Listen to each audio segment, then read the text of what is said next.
Hi! Welcome to Richard Kabili YouTube channel, and for today's tutorial, I will be teaching you on how to enable and disable wake up and basic navigation voice control on iPhone X. But first, kindly subscribe to this channel and don't forget to hit the subscribe button and the bell to notify you for the new updates. And let's start.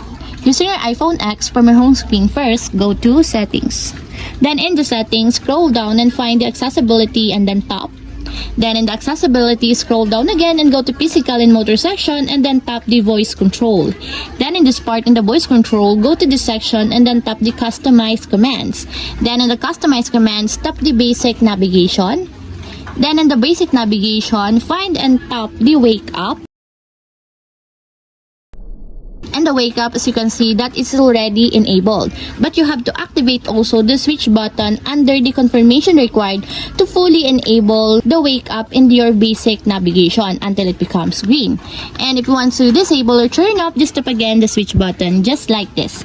And that's it, we have successfully enabled and disabled wake up and basic navigation voice control on iPhone X.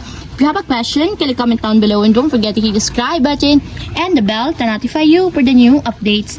And thank you for watching!